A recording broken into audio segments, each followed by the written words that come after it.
Hello, everyone, and welcome to our webinar on developments with new UK CO2 storage projects beyond Track 1 and 2. My name is Carl Jeffrey. I'm the publisher of Carbon Capture Journal in London, and our webinar today is sponsored by Decarb Connect, so thanks for that. So the project with Track 1 and 2 government funding are quite well known now. That's Hynet, the East Coast Cluster, Viking CCS and Acorn. But in the projects beyond Track 1 and 2, government support might take a very different form, such as relying on carbon pricing and other market mechanisms. So first, we're going to hear from Nick Terrell, who's the Executive Director of Carbon Catalyst. They're developing the Poseidon and Orion CO2 storage projects alongside their partners Perenco and Harbour Energy. Poseidon is transforming the depleted Leman gas field into a 1 gigatonne CO2 storage site. It's connected to the Bacton terminal in Norfolk. And with that location, it can provide storage to London and southeast England, and perhaps continental Europe. And their second project, Orion, is going to use depleted gas fields immediately offshore the Humber Industrial Region. Nick is a past chair of the Subsurface Task Force. That's a collaborative body involving industry, regulator and government to promote the UK's offshore energy and storage resources. And he also formerly ran Azinor. They're a UK-focused oil and gas operator. Then we're going to hear from Pierre Girard, who's Technical Director of ENEI CCUS Holding. He's going to talk about their plans for the Bacton CCS hub in Norfolk and the nearby Hewitt store. Pierre has a background in reservoir engineering and commercial development. And finally, we're going to hear from Matt Browell-Hook, who's Energy Transition Director with Spirit Energy. They operate gas fields in Morecambe Bay in northwest England and plan to convert them into CO2 storage sites. Matt's background is in engineering and asset integrity management. So we'll have 3 presentations of about 10 minutes, then take your questions. You can type your questions in the Q&A box anytime. Please say who the question is for. And you can view other people's questions and upvote the ones you like by pressing the thumbs up button. And I'm going to dismiss questions not directly related to the topic, which is getting a better understanding of these projects. So I'd like to invite Nick to start his talk. Great, thank you. Thank you, Carl. I just want to check you can see my slides before I crack on. No, lovely. Okay, wonderful. Well, good afternoon, everyone. Great to be here today. The sun is shining outside in London anyway. So I'll provide a brief overview of our work in the UK CCS space, focusing in on our 2 key projects that Carl's just talked about, Poseidon and Orion. My main focus, really, given just the time window, really, is I'll focus on Poseidon as it's currently receiving a bit of attention due to our ongoing offshore CO2 injection test, which is an industry first here in the UK. Before I dive in, I'd just like to acknowledge our partners who've been instrumental in driving these projects forward. Perenco, our operator for both projects, as well as our fellow 2 non-op partners, one in each project, Harbour Energy and SEAL, which is the subsidiary of Sumitomo Corporation. So the Poseidon and Orion projects, as we see it, have the potential to play a really important role in the UK's decarbonisation pathway, primarily serving the east and southeast of the UK, with the potential to impact extending to northwest continental Europe too. Poseidon is a large-scale gigaton depleted gas field storage site located approximately 50 kilometres off the coast of East Anglia, near the Bacton gas processing terminal, operated partially by Perenco, and it provides storage solutions for UK and European CO2 emitters. And then up the coast there, we have Orion, which is located some 40 kilometres off the coast of Humber, the Humber region, and connects to the Dimlington gas processing terminal, also operated by Perenco. And like Poseidon, it's also a depleted gas field stored. In terms of our carbon catalyst role in the project, as a pure play CCS project developer, we originally identified and matured some of these opportunities, starting back in 2020 or so. We applied for the carbon storage licenses, brought in Perenco as operator, and then once licenses were awarded and partnered with, brought in partners such as Harbour. At the time it was Wintershall, and also Sumitomo. Perenco brings over 20 years of operational expertise and significant infrastructure ownership in the area, and a strong track record in North Sea gas production, and also indeed more globally across its global E&P portfolio. At Carbon Catalyst, we provide some of the CCS expertise and additional support to Perenco on the technical, the commercial, and the regulatory aspects of the project. So let's move on to specifically around Poseidon. So Poseidon has an estimated mid-case storage capacity of 935 million tonnes and a peak injection potential of 40 million tonnes per annum, spanning over an ultimate field life of around about 30 years. The carbon storage license was awarded in mid-2023. The project's currently in the appraise phase, which includes full site characterization, and also the ongoing CO2 injection test, which I'll talk about in a moment. Poseidon centered on the depleted Leman field. This is the UK's largest legacy gas field, with potential expansion into the overlying saline aquifer known as BC9. The project aims to provide large-scale CO2 transport storage services for both the UK and European emitter customers, as I said previously. Just to give you a sense of scale of the Leman field, this is the Leman field's footprint, which spans an area roughly equivalent to the distance between Heathrow Airport and Canary Wharf in London. So it's big. The reservoir, it's the Leman reservoir, is over 200 meters in average thickness, and is good quality. It's highly depleted, having had most of the gas sucked out of it. So we've got a reservoir pressure of, in many cases, below 20 bar. It's heavily compartmentalized, which is good because it allows us to develop the store segment by segment, essentially. So the ongoing CO2 injection test is a key milestone for us in proving commercial scale CO2 storage at Poseidon. We undertook the workover of an existing gas production well last year in Q3, and then injection began earlier this month in early February.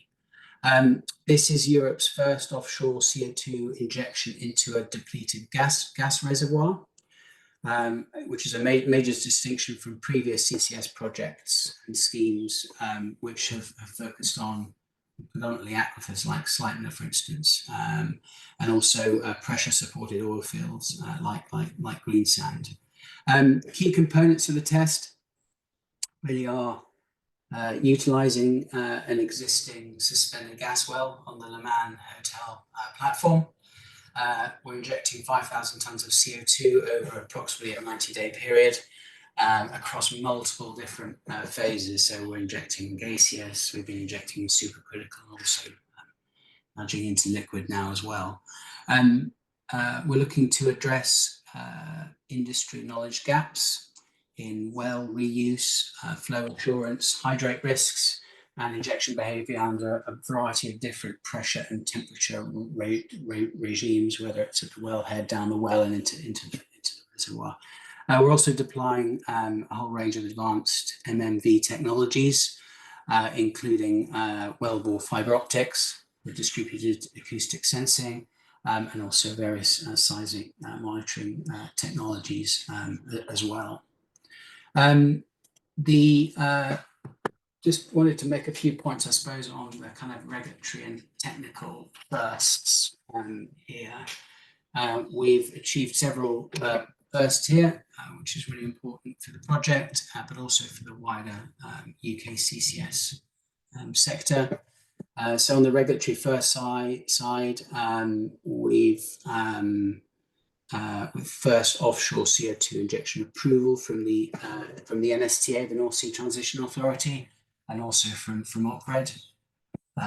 We received the first carbon storage exploration appraisal agreement from the Crown Estate, and also first in terms of HSE approved safety case for a CO2 injection operation offshore. That's a major milestone in safety compliance for both our project and the wider sector, and it was a huge amount of work, as you can imagine, getting the HSE up to speed with dealing with CO2 in the offshore environment. There are a series of technical firsts here, just in terms of CO2 injection, well completions, and MV techniques, etc., which we've undertaken with our project partners and supply chain organisations. So thanks to them so far. It's been going great. So just to wrap things up, I suppose, Poseidon project represents a major step for us. Data from the CO2 injection test will be critical for future commercial scale deployment and regulatory advancements. We aim to contribute beyond the current UK cluster sequencing track process, supporting industry-wide CCS adoption and the evolution of a business model to a more commercial liberalized market type situation we expect. Our goal is to ensure CCS plays a pivotal role in helping the UK meet its carbon budget targets and also European targets as well. So finally, I want to say thank you, and I look forward to discussing this further after we hear from ENI and Spirit about their exciting projects too. So thank you. Well, thank you very much, Nick. That's bang on 10 minutes. You've got 4 very interesting questions. I don't know if you want to answer them by typing.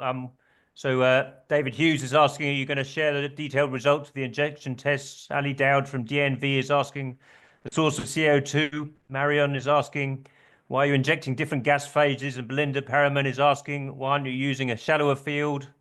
Giles Watts is asking what the key risks. Okay, well, it's up to you if you want to type them or we'll take them at the end. But meanwhile, we'll go on to Pierre Gerard, who's technical director of ENEI CCS Holding, talking about plans for Bacton Hub and the Hewitt store. So pass on to Pierre, cheers. Thank you very much. Thanks, thanks, Carl. Can you see my screen? Yep, all fine. Yeah. Okay, very good. Right. Well, good afternoon, everyone. It's a pleasure to be with you this afternoon to present ENI's sort of activities and priorities in the carbon capture and storage sector. I guess many of you will know ENI is a global energy technology company delivering a number of activities in the transition space towards net zero. We've been in the UK since 1964, and I guess the country is key for us in terms of our global investments, and we have a number of activities in the CCS space as well as wind and also fusion energy, not very well known, but I won't talk about that. So this slide essentially is describing the sort of global portfolio of activities of ENI in the carbon capture and storage space. So in Europe, we are active in the UK, and I'll focus on that this afternoon. But we also have a project in the Dutch sector called Deanten that is currently in FEED. And then in Italy, Ravenna CCS is a key flagship project for ENI and is currently injecting CO2 since last August. So that's a repurposed depleted gas reservoir. So as you can see, I guess we also have opportunities in Norway and in a number of areas in the UK. I will just focus on Bacton in the following part of my presentation. So if we zoom in the UK and the fact that and the role of E&I in that space, essentially you can say that it's fair to say that E&I is one of the key players in the sector. With Liverpool-based CCS, I guess we are sort of leading one of the world's first low-carbon industrial cluster. This is big investments and will help to decarbonize a number of sectors, which we feel is a very strong selling point. And then we have Bacton CCS, which could be one of the UK first cross-border CCS cluster. Obviously, it's well placed to decarbonize the southwest of England and the Thames region, but also very well positioned to attract CO2 from Europe. And I guess if we think beyond the track, it's also very well positioned as a value for money store in a merchant world. I won't spend too much time on it, but just an overview of the Liverpool-based CCS project. And essentially, you can see on that summary slide that we have a number of stores associated with that development, Douglas, Hamilton, North and Main, and Lennox. And interestingly, or point of note, there will be 3 sort of storage permits associated with the development of the area. As I mentioned, these stores and the transportation and storage system will help decarbonize a number of industries like cement or hydrogen and refineries or energy from waste.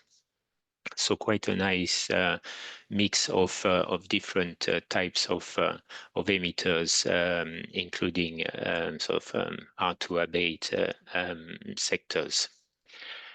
Now moving towards Bacton CCS, and obviously we are leveraging and relying a lot on the experience we've gained not only in Liverpool Bay but also abroad to develop and to progress the Bacton CCS development, which essentially is repurposing the depleted Hynet gas reservoir.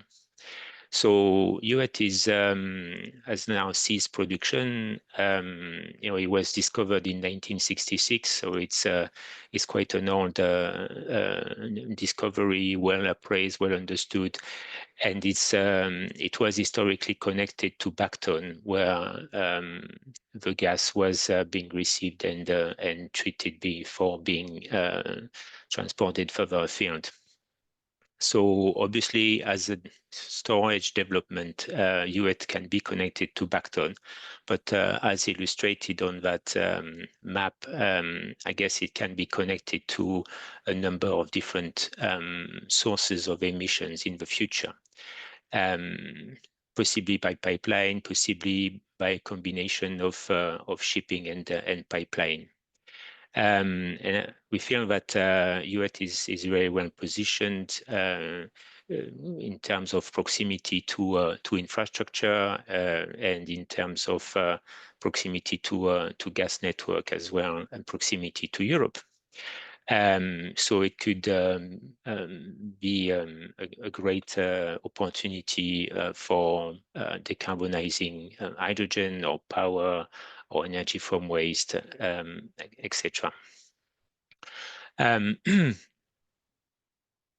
I suppose this is what it could look like in a little bit more details in terms of starts of operations. FID in 27 is the target, starts of operation in 2030 is the target, and then a slow rise towards the plateau in 2037, and currently the plateau is anticipated to be at about 10 million tons per year. with a storage capacity of 270 million tons. And here you have a different sort of way to represent the possible sources of emissions in the future, from a remote area, from Bacton, from the Thames estuary, possibly from Europe. So that's it. I mean, I suppose in the discussion we can elaborate on the challenges associated with developing stores post-track. But it's it's going to be very much relying on different business models, and possibly from emissions from Europe, allowing us to provide a good service and also reduce the cost of transportation and storage for UK emitters. So looking forward to the conversation. Yeah, Thank you. Very good. Thank you, Pierre. Yeah, there's a lot of questions coming in for you as well, particularly on financial issues, but the technical things as well. I don't know how we're going to talk through all these questions at the end, but I guess we'll figure out somehow. But so I'll pass on to Matt Browell-Hook, who's joining us from Aberdeen. He's the Energy Transition Director with Spirit Energy, and we're going to talk about Morecambe. So pass over to Matt. Cheers. Thanks, Carl, and thanks everyone for joining today. I'm just going to bring up my screen to talk a little bit about Morecambe Net Zero. So I suppose to start off quickly, who are Spirit Energy? Who are we? We're an existing gas production business today, mainly based in the UK. And we have some operations in the Netherlands as well. And our goal and our ambition as a company is to be an energy transition energy provider. So today we provide the fuel of the energy transition, which is gas. We're not taking any more exploration licenses as we look to see out the economic life of our existing assets, and then transition to carbon storage as the primary opportunity for our business moving forward. We're completely owned by two stakeholders. So Centrica PLC, the UK's largest domestic energy provider, and also Stadtwerke München, who are based out in Germany as the Munich municipal provider as well. In terms of what is Morecambe Net Zero and what's the idea, so we have a number of reservoirs out in the East Irish Sea, most notably South Morecambe Reservoir and North Morecambe Reservoir. These are gigantic gas fields that have been operating for about the last 40 years. And we are, as they come to the end of their gas production life, it's then looking at transitioning those to future carbon stores. So we've got injection rates of up to around 25 million tonnes per annum, and a fantastic gift of geology in the area where we've got this very receptive sandstone reservoirs, and then we've got a lovely halite or salt kind of cap that goes over the top of the reservoir, and these reservoirs themselves have held CO2 for geological time, so they're kind of essentially proven stores already. We carried out some fantastic seismic survey activity last year in the summer, and the results of those that's coming through now are incredibly positive in terms of the geological makeup of those stores for long-term carbon storage. We have a number of opportunities of how to transport CO2 to us, and alongside our geographical location, we're really in a position where you end up with this northwest picture of nuclear all the way up at Sellafield. You've got offshore wind, carbon storage with ourselves, with the Hynet project, energy from waste projects, etc. You're really looking at the kind of energy trilemma is shown in the northwest, which gives us a fantastic opportunity to kind of develop that part of the world. So what are we looking to do as Morecambe Net Zero? We've got three main tracks really. So a pipeline storage project, which I'll come on to talk a little bit more about. We're looking at shipping solutions as well to connect to Europe, and we've got both kind of shipping where we would receive via a pipeline, and shipping through the port of Barrow, and looking to develop that. And then also kind of what opportunities does large-scale industrial CO2 infrastructure give? And the reality is, if you want to build your emitting infrastructure somewhere, your heavy industry, data centers of the future, etc., then locating it near a CO2 gathering network is a brilliant place to start. So we've got a very large land holding around our Barrow gas terminal, and the intent there is to transition that towards what we're terming as Barrow Energy Park, which will be a kind of multi-user site where we can remove emissions from site users, as well as provide a kind of excellent location in the UK for building out new infrastructure. I think we often talk, when we talk about carbon capture, in things like millions of tons per annum, and sometimes it's hard to kind of try and recognise what that means in reality. So, as I said before, the fields we have in the East Irish Sea are gigantic. They have produced about 7 trillion cubic feet of gas over their life, and in today's figures, at their peak production, produced something like 30% of the UK's daily gas demand. So kind of big fields. And then in this image here, you can see that represented in the sort of purple blue side of the graph. And then in the yellow side of the graph, you get to see the scale of what CO2 injection looks like. So as we build up through a pipeline project, then looking at domestic shipping, European shipping, and also the opportunities that the energy park give. So it is definitely a ramp-up portfolio, but hopefully this gives a bit of a flavour of what this looks like when we start comparing kind of more known or more commonly understood terminology and turning that into the language of CO2 storage. In terms of where we are as a project, so we kind of started really in earnest working on this back in 2022, when we started kind of applications for our carbon storage license, which we received in 2023.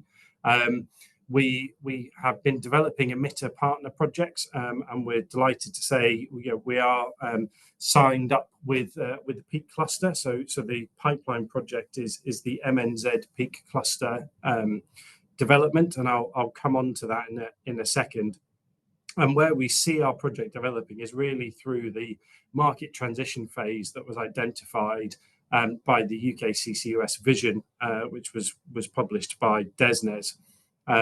We are going through the appraise phase, so we're coming towards the end of site characterization, which we're looking to achieve summer this year, and then continuing developing the project with development consent orders associated with some of the pipeline infrastructure starting this year, really aiming at first injection around the late 2030 kind of period. And I touched on Morecambe Net Zero and peak cluster.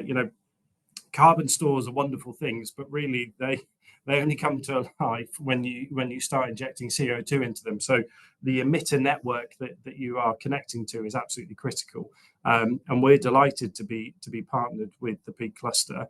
This is 5 cement and lime plants based around the Peak District, and they represent about 40% of the UK's CO2 emissions. The Climate Change Committee report that came out this week highlighted, in terms of Carbon Budget 7, that both the chemicals industry and the cement and lime industry absolutely have to have an abatement solution to continue. And that is an incredibly important thing for the UK to maintain our foundational industries. When you produce cement and lime, you essentially heat up the lime product, and that naturally releases CO2. So there is no other route for these industries to meet net zero.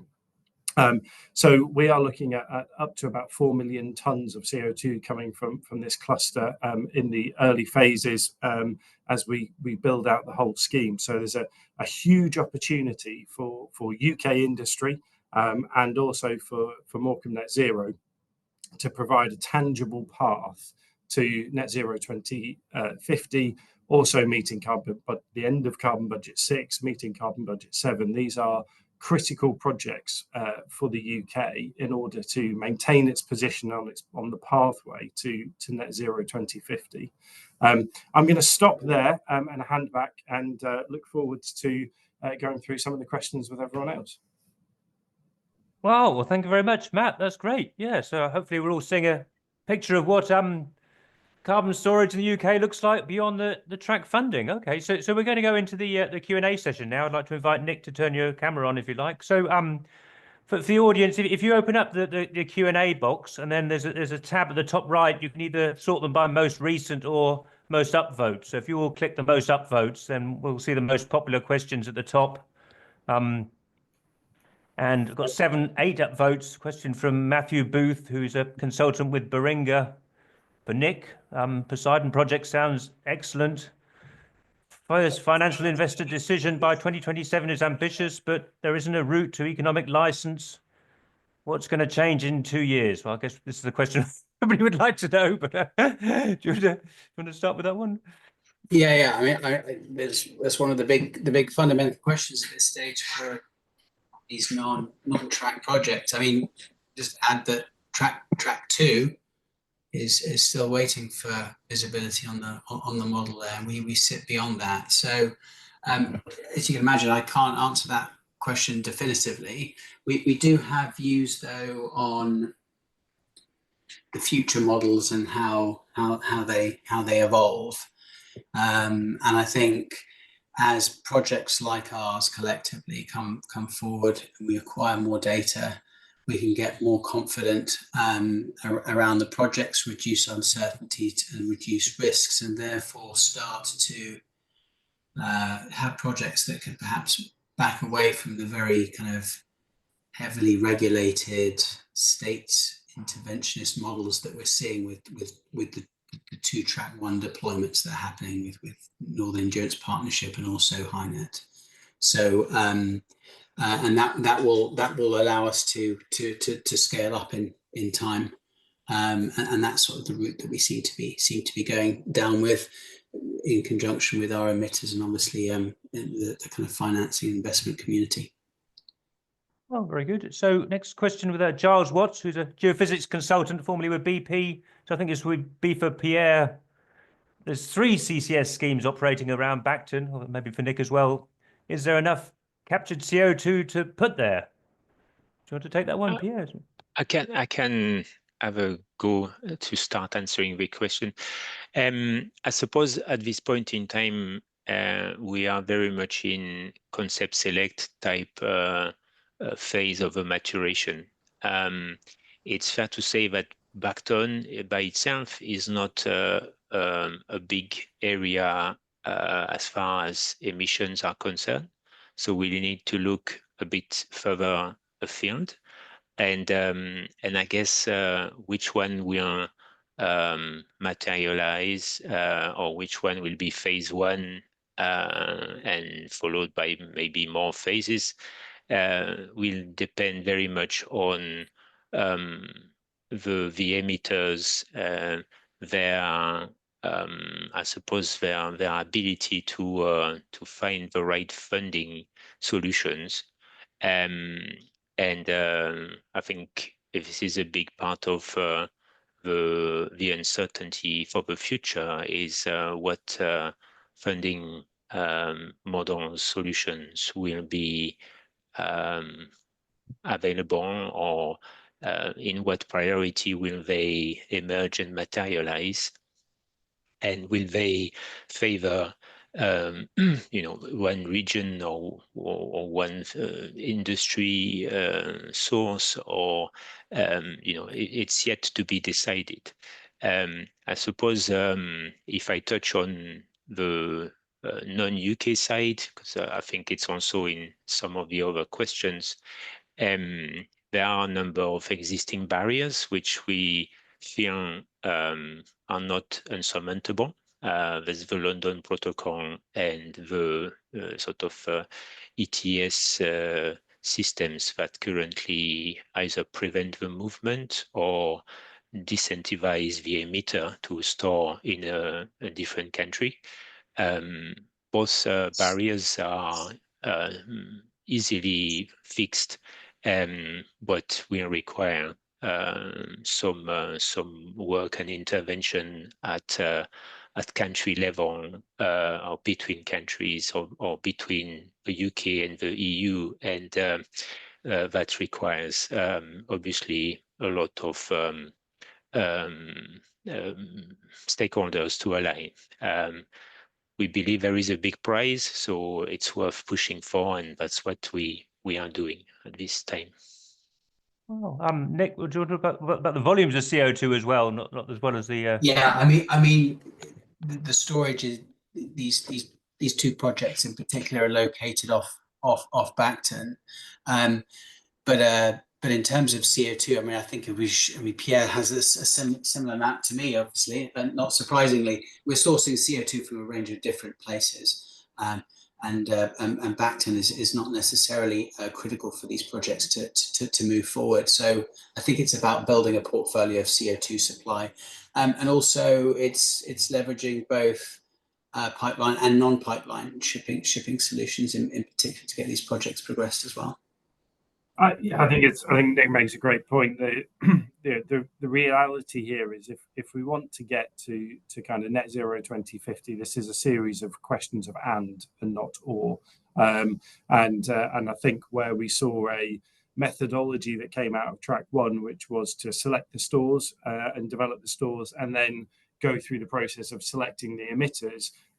That was the right thing to do for the first of a kind projects and start in the industry. What Pierre, Nick, and I are talking about is the next phase beyond that, which is starting to become, more merchant, more subsidy-free driven, in which case the business case for emitters changes. Against a rising UK ETS price, the kind of requirement and need and drivers to do carbon capture change, and that creates a bigger kind of volume.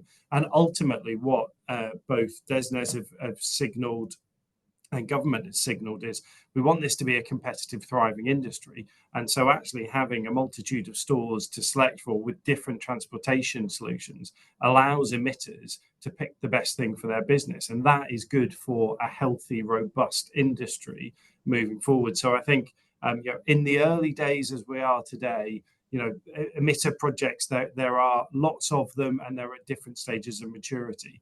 We will see over the course of the next 10 years, market forces really driving a different position there, where it's critical for companies from a pure kind of economic perspective that they need to do something to mitigate the impact of ETS, rising prices, etc. In which case, all of the stores and transportation solutions become far more critical.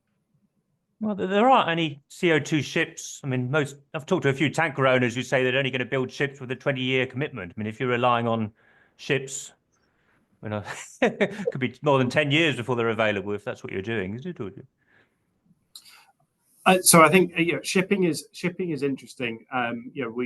There are a lot of different designs out there that are being driven by both store capacity, emitter volumes, and then looking at the real technical detail of the kind of cryogenic liquefaction of the CO2, and then how that kind of acts and behaves during transportation and then offtake. So I think what we will start to continue to see is a range of shipping solutions. So you'll have the big giant mega tankers, but you'll also probably have small, more agile ships that are at the 7,000 or 10,000 cubic meter capacity that are more on kind of milk rounds of picking up emissions and then choosing stores on a kind of market basis. So I think that market, much like we saw with the maturation of the LNG market, that is how these things happen. I think the thing we've got to look at is, how quickly can we move, and what are the market signals required to those companies that are doing things like building ships? What do they need in order to kind of go, right, that's it, we're now ready to make the investment? And that's certainly where we continue to look to the EU and the UK government to provide those market signals and surety, which enables this wall of investment that is essentially sitting there waiting to go. That says, this is the right level of risk that we can accept to be able to move forward. So I think we will see a broader range of shipping solutions coming to the fore as the market signals get stronger and as government signalling kind of increases confidence. Okay, so Pierre, next question's for you. This one's a bit off topic since we said we're just going to talk about Hewitt and Bacton, but do you want to give a quick answer to this one? Is Hynet on schedule? Yes. Yes, very good. That's a No, I think we are we are on schedule for injection in 28, and I suppose it depends what is your reference schedule, but I would say it's still very much on schedule. Oh, very good. So David Hughes is a reservoir engineer who's been talking to us for about 20 years about concerns that CO2 is going to freeze in reservoirs and block everything up. He's actually asking a question about this to Matt, but I noticed, Pierre, you're a reservoir engineer, and Matt, you're not, but I don't know. Should we go for the second one? So he's saying so that the reservoir temperature in the Morecambe fields is very close to the critical temperature of 31 degrees. Does that have any particular difficulty? Are you okay to answer that as a non-reservoir? Yeah, so okay. I'm happy to cover this, and then I'll look at how much Pierre winces when a mechanical engineer attempts to go at subsurface. So the reality is we don't see any particular difficulties in Morecambe Net Zero. The main driver for that is we're going to be injecting in the gas phase initially. And flow assurance studies that we've done to date give us an insight about how our reservoir reacts and any impairment that we may see, and we are comfortable with that.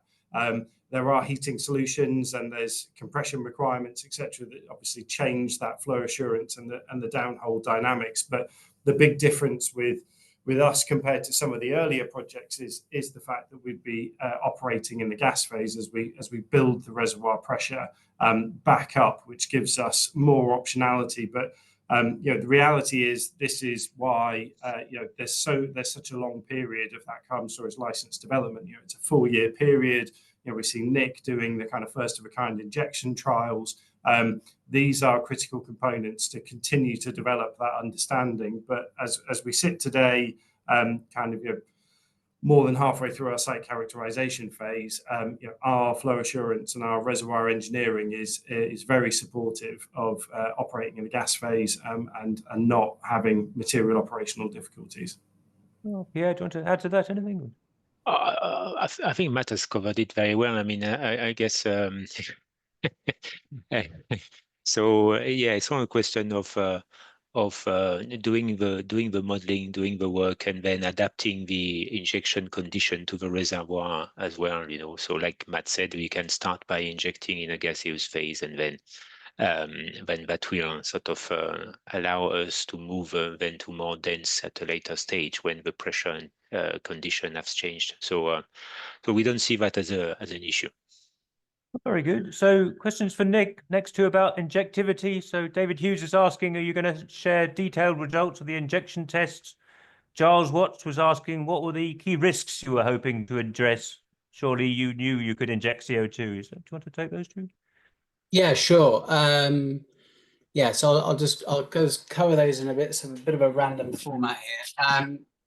Well, look, we've all been modelling these reservoirs to death, but none of us have had a lot of empirical data, and every store is unique, right, in terms of temperature, pressure, reservoir, etc. So we took the view that we needed to go out and actually do an injection test. I think, I mean, what we're planning on is being in a position from day one in an ultra depleted gas reservoir like Leman, which is a bit warmer than Matt's reservoir, to be able to inject in supercritical or ideally really liquid phase.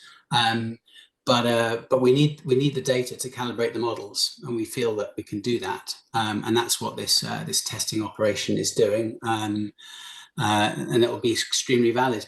In terms of sharing information, I mean, I'm sure we'll be presenting results and information on a case-by-case basis, and this is one of the reasons why I'm on here, is to raise the profile of the project and what we're doing, so that it can help others developing their projects.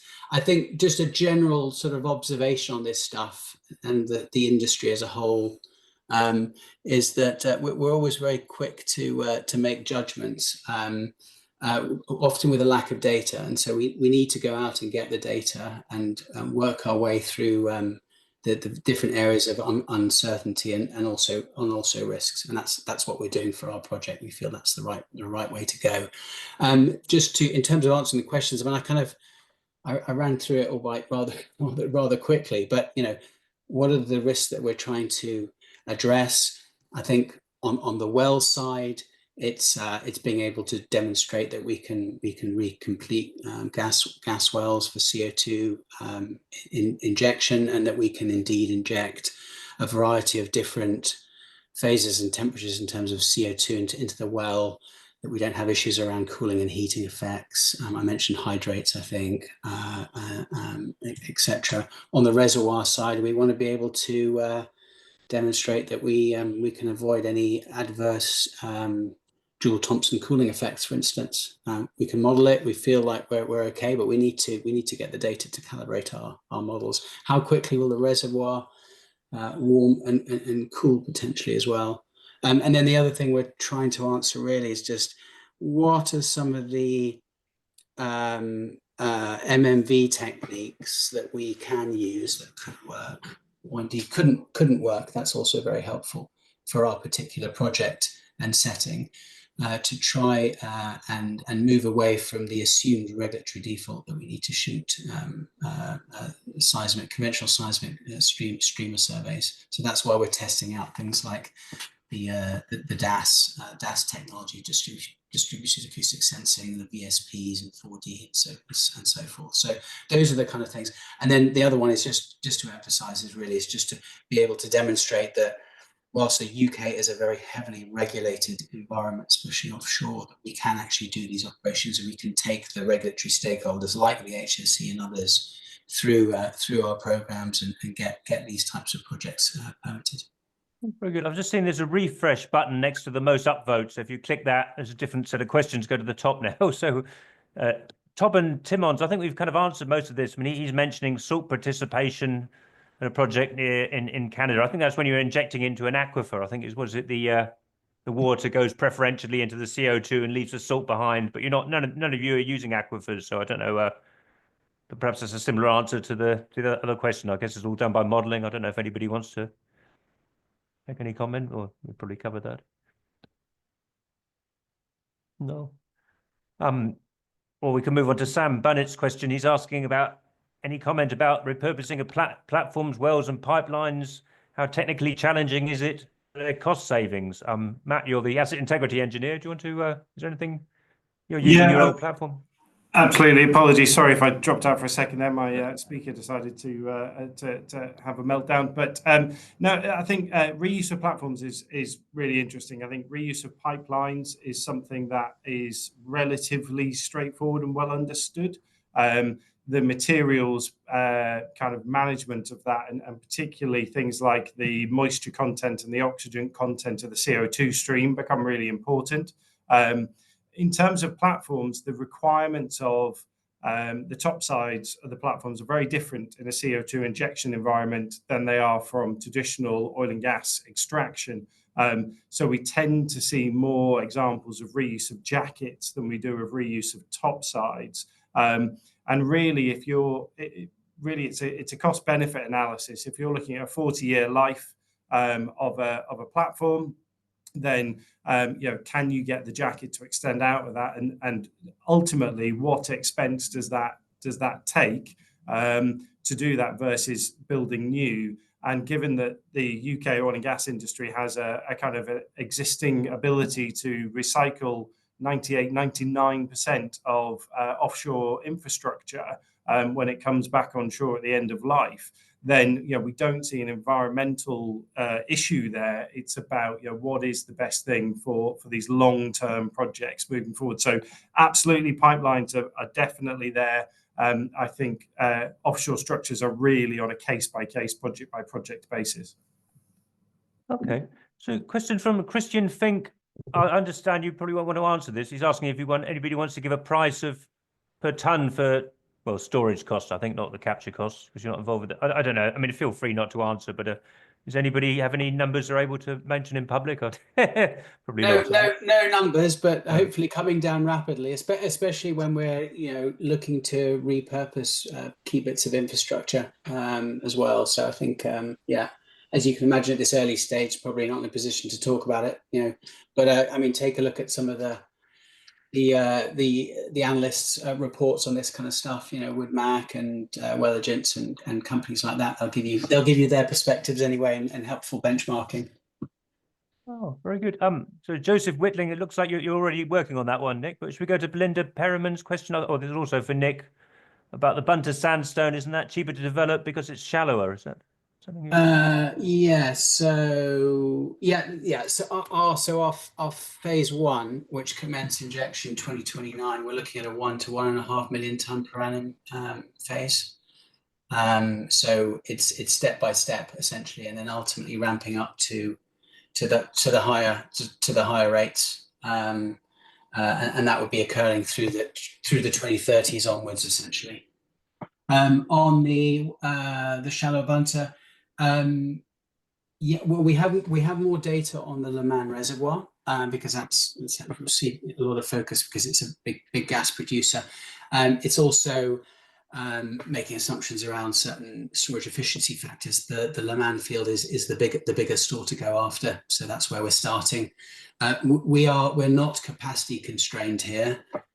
We're ultimately driven by bringing on capture projects and emitters and customers into the project, and that's why we're starting in the initial segments of the Leman field. Oh, very good. So we'll go to Catherine Barney, has a question for Pierre about the challenges of importing CO2 from Europe. I guess it's lack of ships and the legal stuff. Catherine, to the North Sea Transition Authority. Yeah, I mean, I think I've touched on it before. The London Protocol, the ETS, and infrastructure, I guess, in a nutshell. I suppose the infrastructure probably won't start before you have found solution for the other two barriers. But the London Protocol is very easy. Essentially, it takes some agreements bilateral between countries. And I believe that the ETS can also be solved, but it requires more involvement of governments on both sides. Oh. Yeah, I could just add a little bit to that, Carl, as well. We have seen the cross-border unlocking the cross-border challenge becoming increasingly more of a focus, not purely amongst us specialists like Pierre and ourselves who are really focused on our projects getting cross-border transport going, but trade associations, and also there's more kind of senior political engagement now as well on both sides, right? In terms of the UK government, but also the European Commission, Parliament, and European member states. And I think there's an increasing realization now that this is a very significant opportunity for the continental European emitter market, who are really faced in many cases with no domestic storage. So Belgium, France, for instance, Germany, they have no storage available. And actually the UK and the southern North Sea, where Pierre and my projects are located, are the most proximal stores available to them. And they're realizing that, the economics of transport and storage is driven, big sensitivity dynamic there is proximity and distance, and that that getting it up to Norway through a 1,000-kilometer pipeline is potentially more expensive. So I think ultimately there's a lot of CO2 out there. Longer term, we need it all, but I think cross-border European member state to UK transport is a key way forward for the European emitters. Oh, very good. Well, we've got 5 minutes left. There's a lot of questions. Maybe I'll just sort of read out the next sort of few questions and people jump in if there's anything interesting you want to say. I don't know. So Camille is asking the key learnings after the first few weeks of injection. I think that's quite a long question to answer. Darren is asking Pierre, is ENI developing Bacton yourselves or with other companies? Do you want to take that one? It's easy. For right now, we are 100%. Oh, very good. Trevor is asking, offshore direct injection. Does that mean you're gonna? I don't know what offshore direct injection is. The idea you're going to bring it in with a ship and put it in from there. Is Nick is considering this. Pierre and Matt are not. Is that correct? Sorry, Matt. I would say we are as well. I mean, essentially, it's in the mix. It probably wasn't on my slide, but it's an option that. I personally like. I think if you think of the oil and gas world where some of us come from, an FPSO in reverse has its place. Oh, Matt, did you? Yeah, no, a very similar response to Pierre. It's something we're looking at. Because we have two reservoirs in South Morecambe and North Morecambe, we have operational phase flexibility, so we can run both or either reservoir in different phases, which brings into play things like direct offshore injection or bringing it through a port. So it really at this stage of things, it's about the economics of the different solutions, the kind of reliability and uptime. I think the thing to remember about CO2 injection is that a huge amount of this is driven by operational availability. We have very, very high percentage numbers, and in a petroleum world, if you stop producing because of an issue, it's economically very painful, and then you kind of come back up. Where you've got a full value chain sitting behind you, from an injection point of view, it's absolutely critical that you are available when you say you need to be available. So it's then looking at the engineering of all the solutions as to what gives you that operation availability at the best economic value. Oh, very good. And we've got 2 minutes left. Matt, I saw a couple of questions about planning. You're planning a CO2 pipeline through the middle of the Peak District, is that? So to transport the CO2 from the Peak District emitters, so from the 5 cement and lime plants, we will have a buried pipeline that connects them to the coast, and then from the coast to our offshore facilities. We are looking to launch or start our DCO process this year. That's a multi-year process, and it's something that we see as well. It's absolutely critical as a phase. However, ultimately, we're looking at more subsurface pipeline infrastructure, which the UK is very used to, and is something that we think is very eminently doable.